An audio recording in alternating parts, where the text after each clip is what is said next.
Castles. Citadels of world heritage.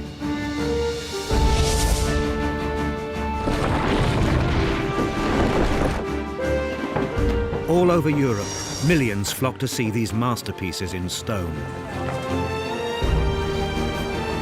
They are drawn by the astonishing scale of construction and by a sense of a lost world of heroism and chivalry. But castles are more than magnificent monuments to a past that's dead and gone. They hold the key to understanding a crucial period in the growth of our civilization. In this series, we're on a journey to discover how castles were built and why they were constructed the way they were, how that changed over centuries, and why they still have a grip on our imagination today.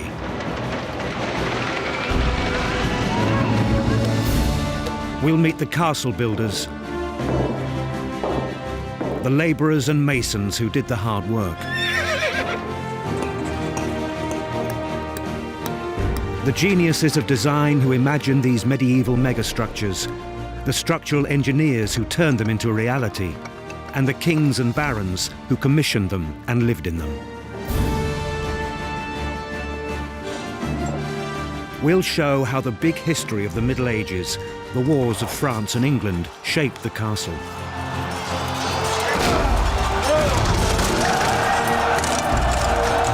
And how, in 1,000 bloody sieges and battles, the castle changed the course of that history. If you want to understand how the modern world was constructed, you need to understand the castle builders.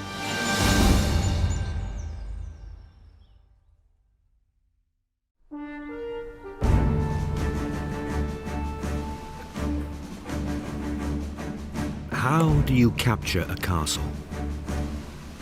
And how do you best defend one? It's a matter of mind as well as of might. Centuries ago, warfare was conducted on a human scale.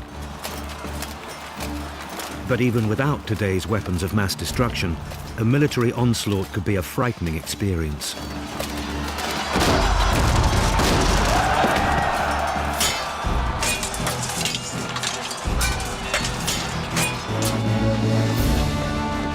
This is the story of how the castles stood up to attack, how those attacks became increasingly destructive, and how the castle builders worked tirelessly to strengthen and update their designs to counteract the force of arms.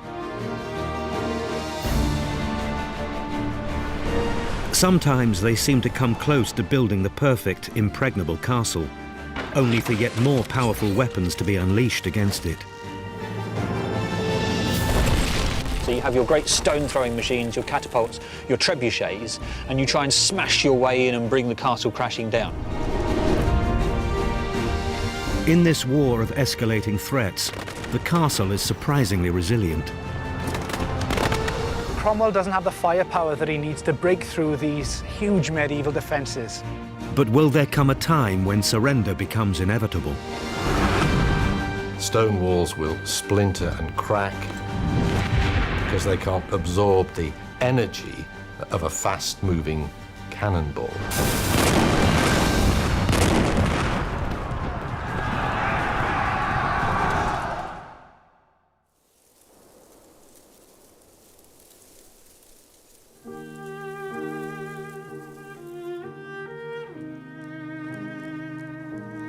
We often imagine the Middle Ages as an era dominated by violence.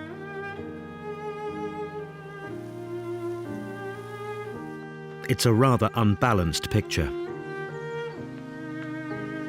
For long periods right across Europe, people experienced peace and stability. Even those who had to work the land saw their health improve and their living standards rise. But in the end, they were ruled by coercion.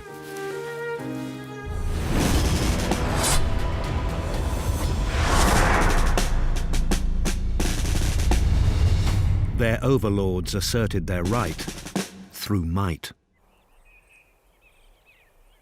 And the castle was the crucial instrument and symbol of aristocratic authority. A castle's primarily to defend a lord or a noble or a king, his family and his household, and also to command the territory of which he's the owner.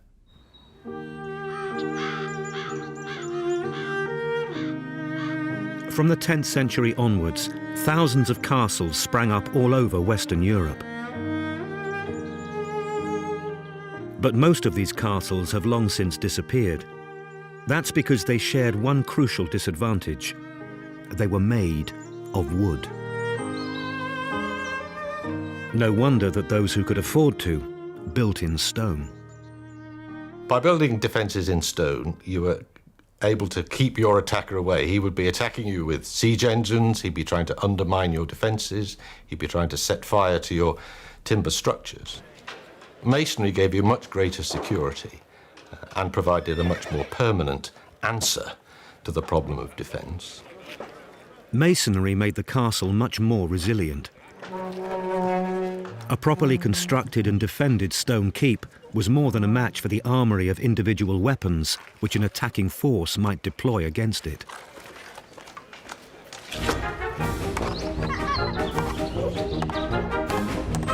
Most of these weapons are familiar to us.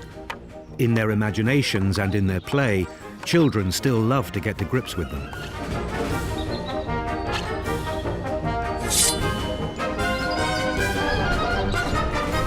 But back in medieval times, weapons were a deadly serious matter.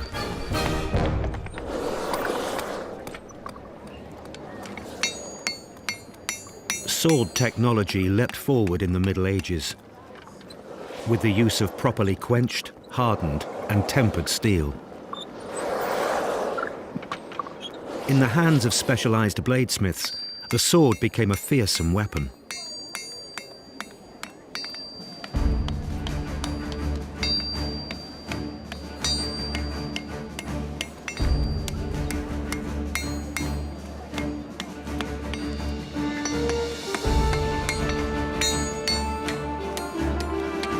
Swords were forged in a great variety of forms.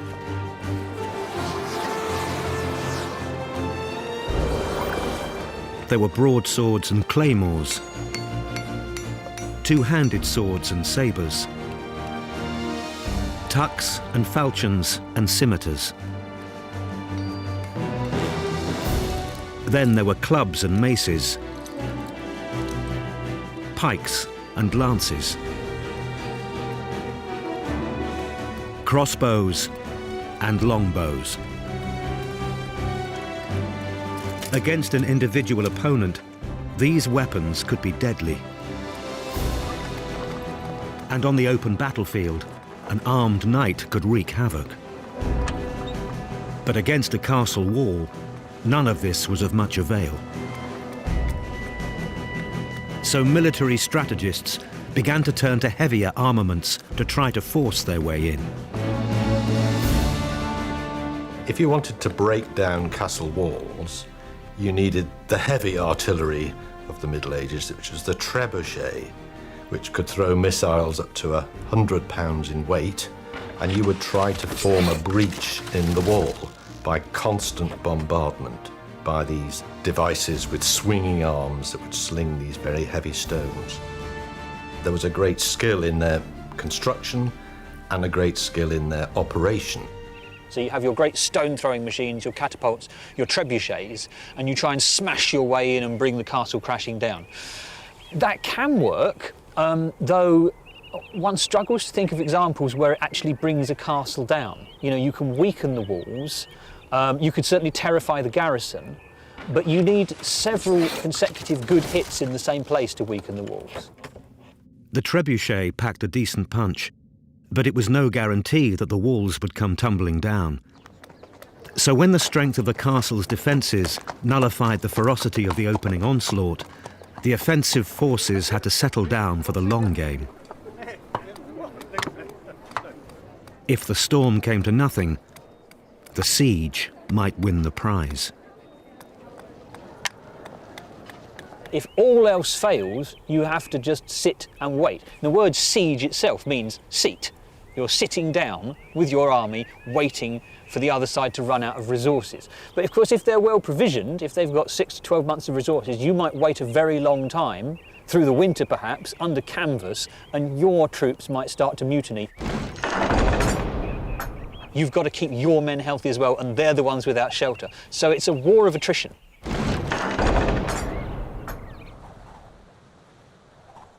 A castle siege could be long and brutal. These walls were built long before humanitarian treaties and international law offered some protection to the combatants. Starvation was a tool of siege warfare, and warlords might have scant regard for the welfare of the pawns in their game. But this wasn't an age of total war. Negotiations and rules of engagement were observed as a matter of honour. You could agree an honourable surrender in which the defenders were allowed to leave the castle or the town, and they would leave unmolested, but the attacker would take possession.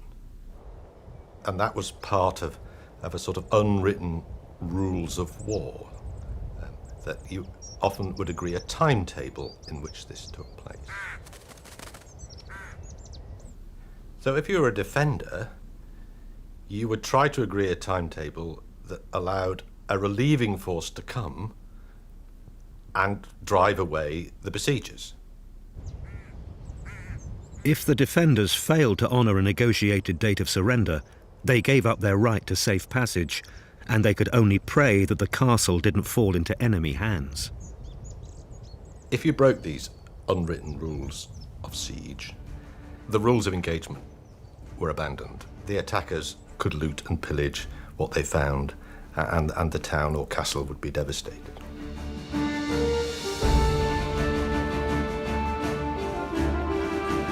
One of the most famous sieges of the Middle Ages happened at Rochester in Kent.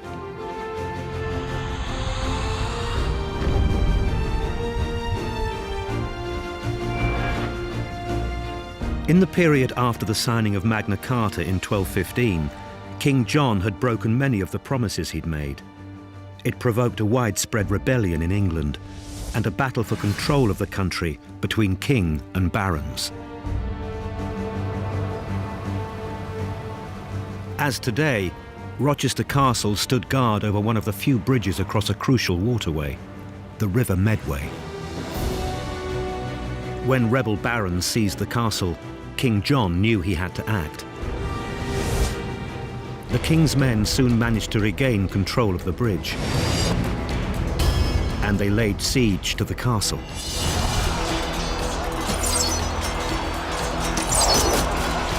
The siege of 1215 was one of the bloodiest in English history.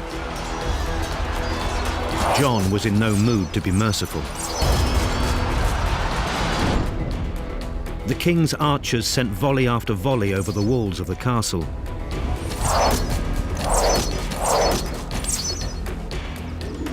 But safe inside their stone ramparts, the defenders were hardly troubled. That may have been enough to enrage King John. He brought up no less than 5 siege engines to pound the defences.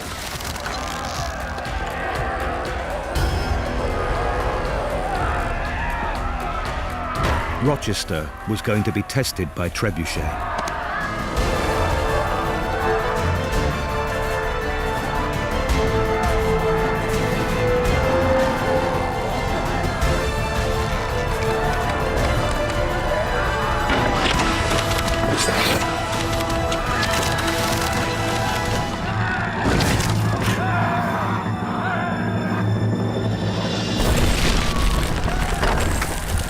The outer walls were shaken, but it still wasn't enough. Eventually, the king's men hit upon a different tactic. They managed to get into the bailey, the castle grounds, by undermining the castle wall. The rebels retreated to the heart of the castle, the keep, and that had been designed to withstand any onslaught. Rochester Castle had been built a century before the siege for William of Corbeil. a Norman Prince Bishop. As Archbishop of Canterbury, William had overseen the completion of the cathedral there. He knew how to build robust structures. William's keep at Rochester was an imposing structure. 35 metres high, it was one of the tallest in England, dominating the surrounding countryside. But its design had one crucial weakness and one hidden strength. King John may not have known either of those things, but he had a secret plan of his own. "Send to us," he ordered his men, "with all speed by day and night, 40 of the fattest pigs." It was not such a crazy idea. In an age before gunpowder, pig fat could set a fire blazing with almost incendiary force. Inside the keep, the defenders must have been wondering what was happening. King John's men had dug a tunnel under the southeast corner of the keep. They'd shored up the foundations with wooden pit props. Then, with the fat from the pigs, they ignited a fire. The props, the tunnel, and the tower above came crashing down.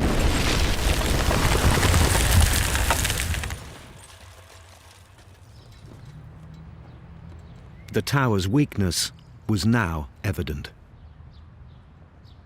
Its square shape had left it susceptible to collapse if undermined. But now the inner strength of the keep showed itself. William of Corbeil had designed it with a sturdy cross wall that still splits it in half. The defenders were able to barricade themselves inside the surviving half of the keep. There they held out until eventually hunger forced them to surrender. The king's supporters, fearing reprisals against royal garrisons elsewhere, persuaded John to show mercy. There was only one execution. A bowman who'd switched sides, having been in the king's service since childhood.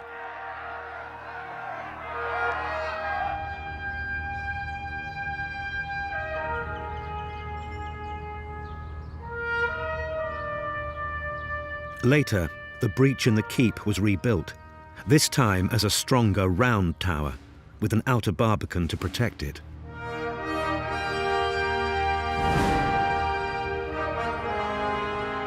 Centuries later, the trained eye can still spot the evidence of collapse in the reformed window arches of the retaining wall.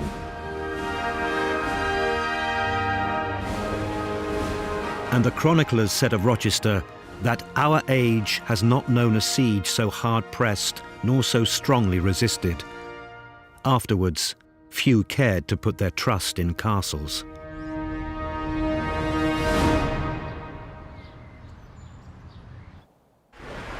But the truth is that the castle was trusted to do its job. With continual improvements and refinements like round towers, moats and drawbridges, the original Motte and Bailey design had been transformed into an ever more formidable fortress.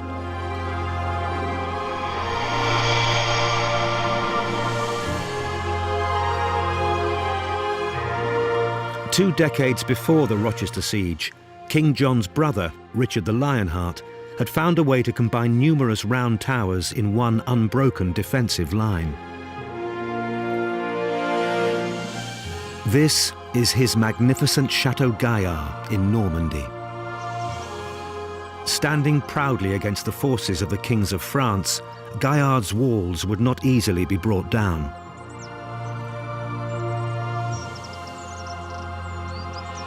Donc Richard Cœur de Lion va faire construire une fortification en forme de triangle pour bloquer l'arrivée française ou ennemie.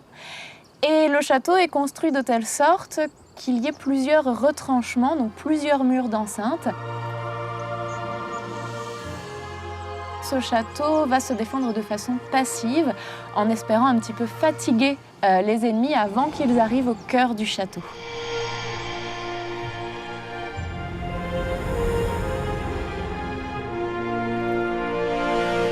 Building a castle on this scale required a monumental effort in time and money. But the end result was a statement of dominance.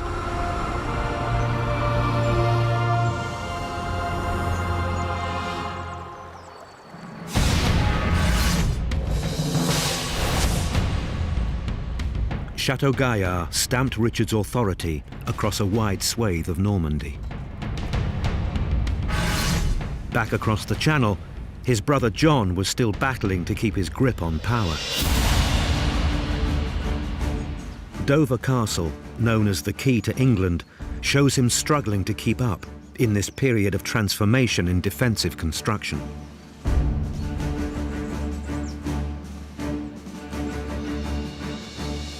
I think Dover Castle is a great example of the way that castle building technology changes around the turn of the 12th and 13th century, so around the year 1200. Because the castle that we see today, in the middle, the Great Tower and the surrounding curtain walls were built by Henry II from 1180. And they are built in a particular style where the tower is square and the surrounding towers on the curtain wall are also square. But Dover is besieged a generation later in the reign of King John. And these walls on the outside of the castle are built in John's reign. And you can see that there's been a shift from the square towers built by his father to round towers, which was more the fashion after the year 1200. They were preferring round towers because they thought they were stronger, because they thought they were better at deflecting missiles or they were more difficult to undermine. This was the original entrance built by John. And it proved too vulnerable. This was attacked in 1216, and the French came very close to getting in. They collapsed one of these towers, and they were sort of fought off in the breach. So when they came to rebuild the castle in the 1220s, they just blocked off that entrance there. And they built this new gatehouse here, Constable's Gate, which you can see is all round towers. And it's built on this side of the castle where the ground falls away very steeply. So you can see how vital Dover was as a fortress, and you can also see how much thought went into the military technology of these castles. Half a century later, Gilbert de Clare took defensive strategy to a whole new level.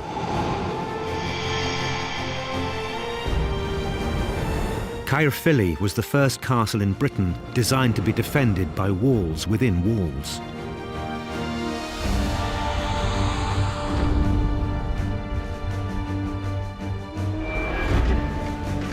To strengthen his grip on territory taken from the native Welsh, de Clare laid out a new form of elaborate castle in which there were multiple layers of defence.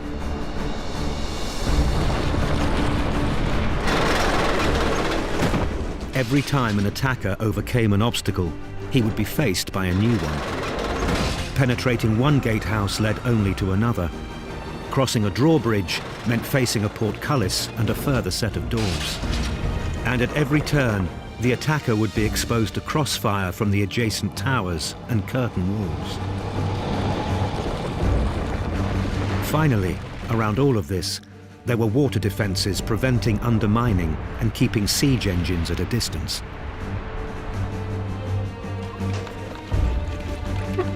Thanks to the efforts of the castle builders, defensive technology was advancing rapidly. But the opposing strength of the onslaught was escalating too. In the Welsh borderlands and many other theatres of conflict, history tells us that, despite their durability, castles could be conquered, changing hands from one side to another, time after time. A single castle might be Welsh-ruled, then English, then Welsh again, turn and turn about, a dozen times across the course of a century. And these transfers of control were rarely peaceful.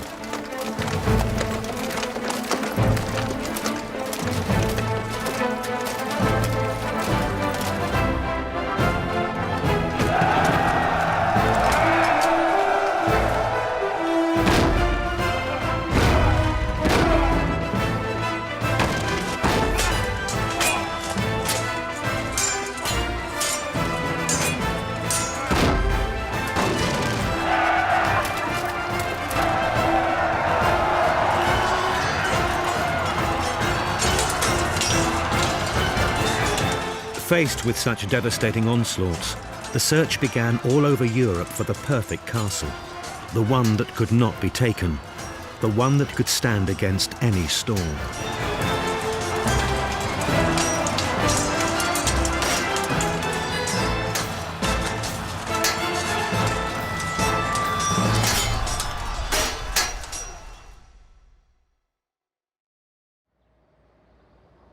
The perfect castle might have been an impossible dream.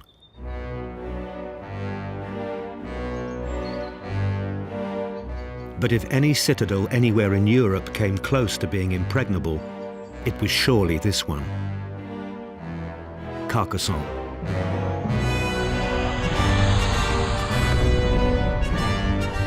Carcassonne lies in the southwest of France, within striking distance of the Pyrenees.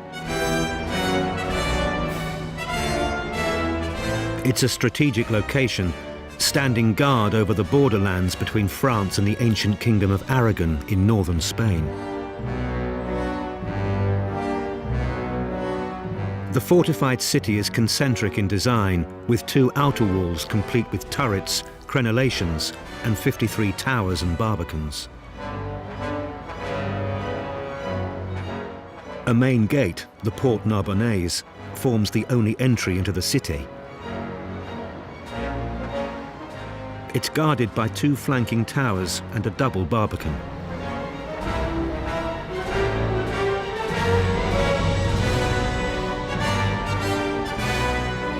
The settlement inside has been fortified since Roman times, but it's the restoration of its medieval splendor that attracts 5 million visitors every year. Alors cette cité, quand vous la regardez derrière moi, vous voyez que c'est quand même un élément unique en Europe, de par sa conservation. Et je pense que c'est ça que les gens viennent chercher ici, parce qu'on a un ensemble complet. Alors certes, elle a été restaurée par Viollet-le-Duc au XIXe siècle, mais seulement sur un tiers de l'ensemble. Et on peut retrouver ici les éléments constitutifs de cette défense du château fort. Reprenez vos yeux d'enfant et venez ici avec vos enfants, c'est ce que font les gens d'ailleurs. Ils viennent admirer un système de défense. Its defensive system is what makes Carcassonne special. It has its origins in the 13th century, when a crusading army freed Carcassonne from the Cathar heresy which had shaken Christian Europe.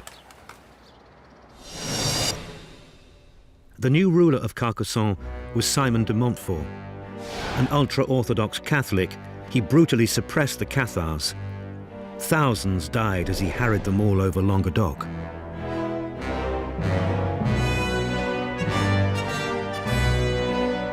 De Montfort was killed whilst besieging the heretics at Toulouse, and he was buried here in Carcassonne, in the Cathedral of Saint-Nazaire within the city walls.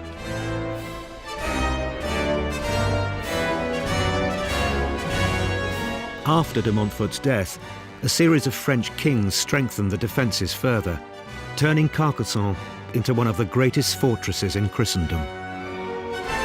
At the centre of it all is the Count's Castle, the seat of feudal power. The massive east gate is protected by a barbican and a series of formidable towers.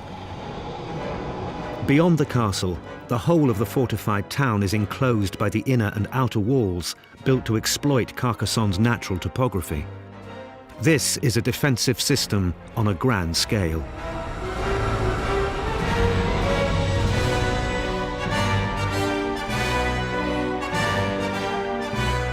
It's also a system that works because of 1,000 fine details. There are the irregular embossed walls with uneven surfaces, which make it practically impossible to use siege ladders against them. There are the ourdes, wooden shelters to protect the defending bowmen.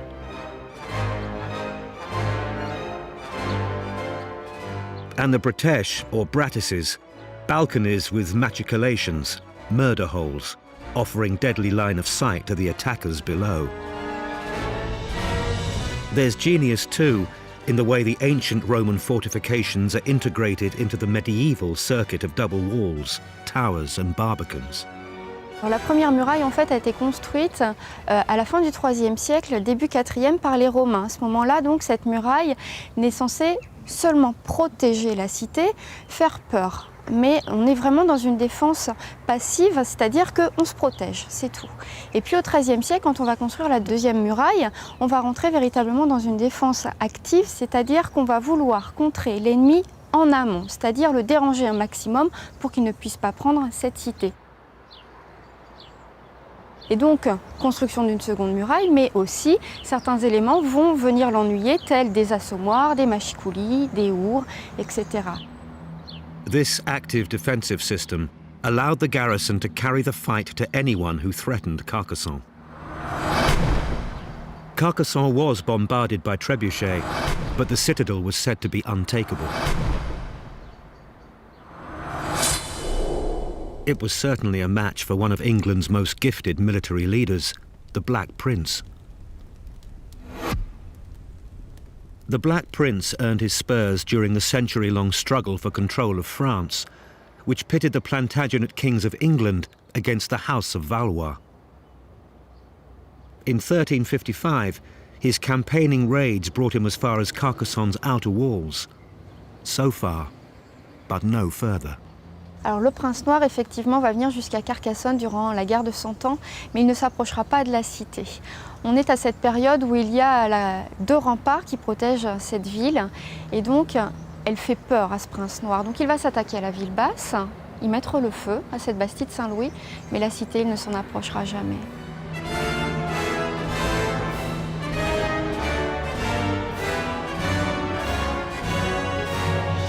The sympathetic restoration of Carcassonne by the 19th century architect Viollet le Duc allows us to appreciate this medieval masterpiece. Many regard it as Europe's finest example of active defense.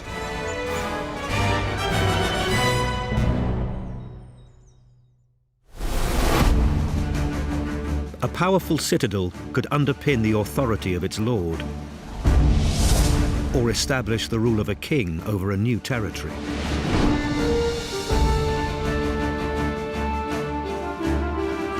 But when a castle built by an invading king fell into the hands of a conquered people, it became a weapon turned against its own makers, a highly potent symbol of revolt. That's what happened here in Wales in 1404.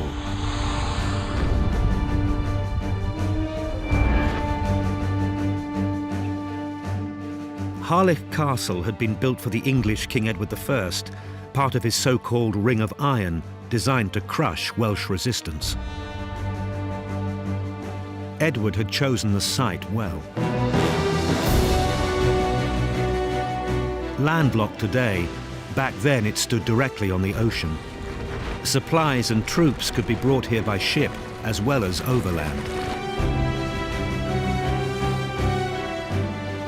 And in building it, Edward's master mason, James of St. George, had deployed the most formidable military engineering of its day.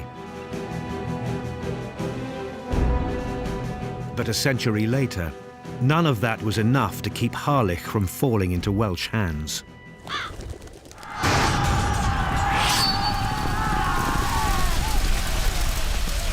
In 1400, Wales had risen up under its rebel leader, Owain Glyndŵr.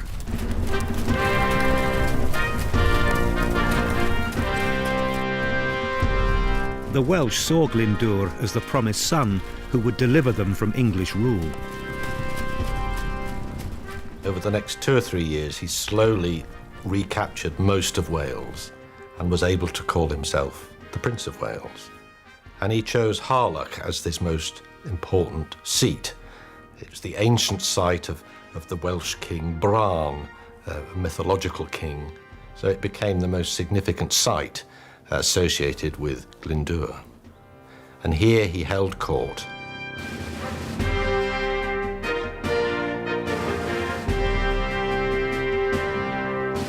Glyndŵr summoned to Harlech a powerful cabinet.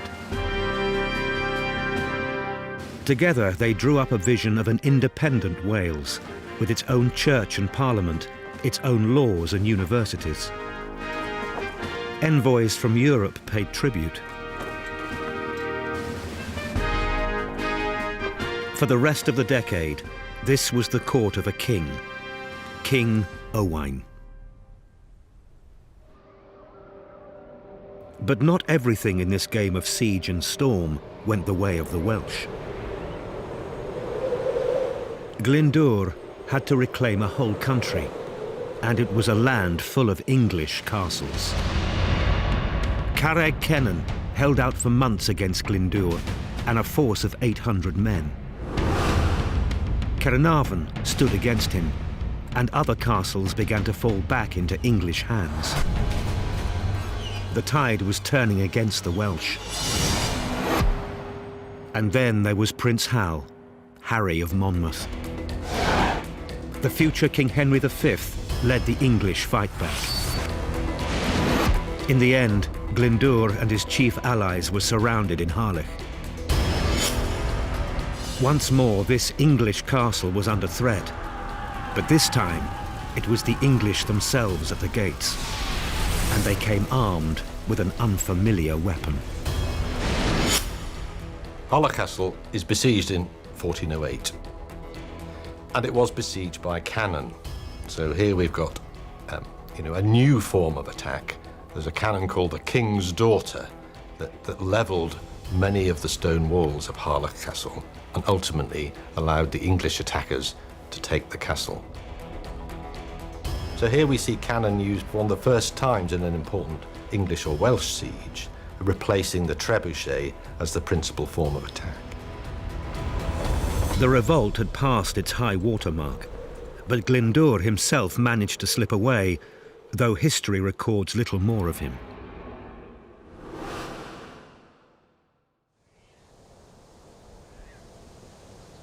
English rule had been restored, but Harlech was soon to see yet more action, and now it would be the English fighting the English.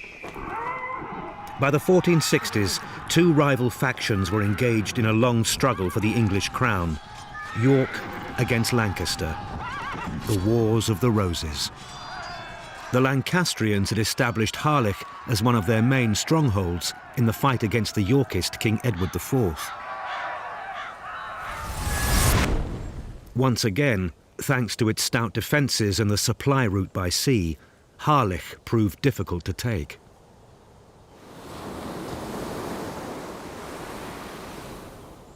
As other fortresses fell, the castle became the last major Lancastrian stronghold. The Tudor family made it their centre of operations. French reinforcements sailed in to lend them support.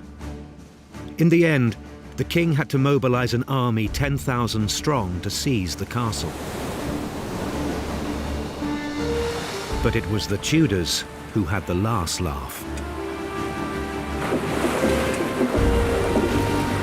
Less than 20 years later, their favourite son, Henry Tudor, born in a Welsh castle, would be sailing back from France to end the Wars of the Roses by wresting the English crown from the House of York on the field of Bosworth.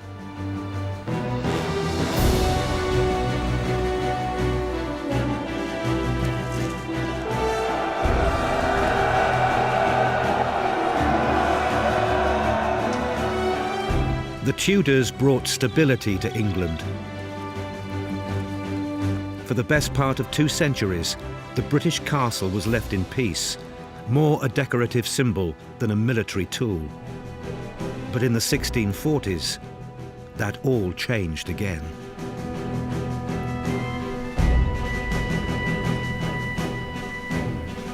The English Civil War was a bloody struggle between Crown and Parliament. On the one side, King Charles I, on the other, Oliver Cromwell. And even at this relatively late date, the castle was to play its part in determining the outcome. With the development of artillery power, it might have seemed that the castle had had its day. Stone walls will splinter and crack and eventually fall because they can't absorb the energy of a fast-moving cannonball. Elsewhere in Europe, they reverted back to earth defences, which will absorb the impact of a cannonball. But in England and Wales, we held on to our castles, and the last time they played any serious part in warfare was in the English Civil War.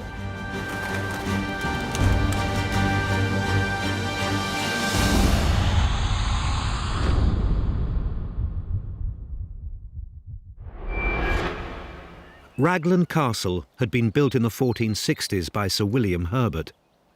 An astute politician and an enthusiast for the profitable French wine trade, his wealth had remodelled his family's castle on a much grander scale. The result has been called one of the last formidable displays of medieval defensive architecture.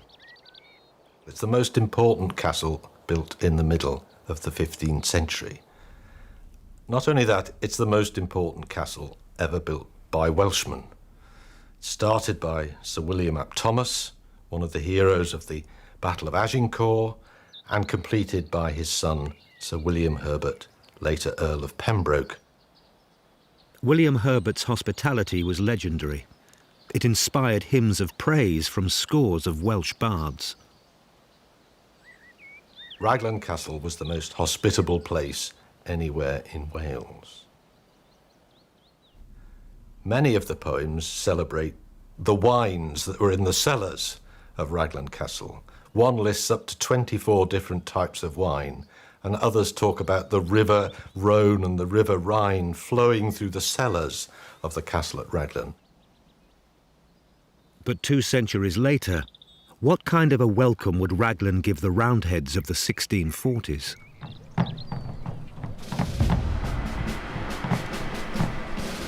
By the time the Parliamentary Army pressed its siege on Raglan, the first phase of the English Civil War was effectively over. The castle was held for the king by Henry Somerset, Marquess of Worcester. But Raglan was one of the very last outposts of royal resistance, and its defiance was little more than a symbolic gesture. It's one of the last places that held for the king. And I think it's the last gasp of what we've been seeing in the Middle Ages, this pattern of allegiance and homage. Henry, Marquess of Worcester, I think holds out because he cannot imagine not maintaining his allegiance to King Charles. Events were completely against him, and the social system in which he operated had changed. What he was demonstrating, I think, was almost a memory of the system that led to castles being built in the past. But memory was scarcely enough. The Parliamentary Army brought up its artillery, a gun known as Roaring Meg. Raglan's resistance crumbled. As the Royalist defenders cowered in the cellars, Roaring Meg put the Great Tower beyond any use as a defensive stronghold.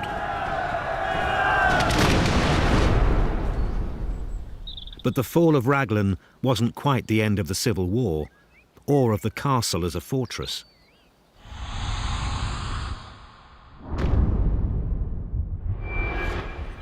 King Charles is taken prisoner, but the peace doesn't last for long. In the summer of 1648, Royalist supporters take up arms again.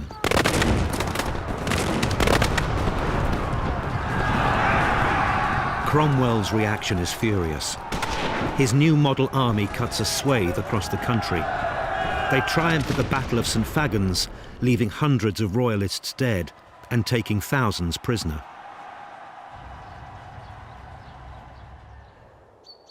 Now Cromwell makes a beeline for Pembroke. A former supporter, John Poyer, has switched sides and is holding the castle for the king. In front of the walls we have Cromwell at the head of perhaps 6,000 men. But this is such a well fortified and defended place that Poyer is in a very strong position. He holds out here for 6-7 weeks There are sallies of troops coming out and engaging the forces of the New Model Army and pulses coming back again. So there's some serious bloodshed here, but primarily this is a case of a siege. The thing is, Cromwell doesn't have the firepower that he needs to break through these huge medieval defences. So there's no decisive action. Eventually, however, Cromwell does get the big guns, literally, that he requires. And he tells Poyer in no uncertain terms that if he doesn't stop this madness, there is no relief coming. He is going to unleash hell in this town. He's going to unleash a Holocaust. Poyer recognises now that the king's cause is lost throughout England. There are no reinforcements coming to help him. He recognises that he has to look his fate in the eye, and he surrenders. This time, it was endgame for King Charles. And the end of an era for the castle.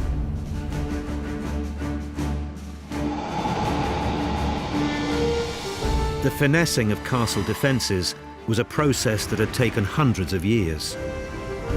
From the stone keeps of the Normans to the concentric walls of the later Middle Ages, and the active defence and architectural sophistication of citadels like Carcassonne. Castle builders were always battling to keep the castle strong. As they faced siege and storm, they devised structures which confronted the enemy with layer after layer of defence and exposed them to deadly peril at every turn. And even if, in the end, the castle had to bow to the inevitable in a new age of shock and awe, the work of the castle builders had proved itself amazingly resilient, always formidable, and sometimes close to impregnable. In the next episode of The Castle Builders, we'll explore the castle as a place of dreams and decoration. We'll see how, from its very beginning, it was constructed as a home as well as a fortress. How the great castles of Europe magnified the power and glory of kings and queens. And how the castle still retains a grip on our imagination today.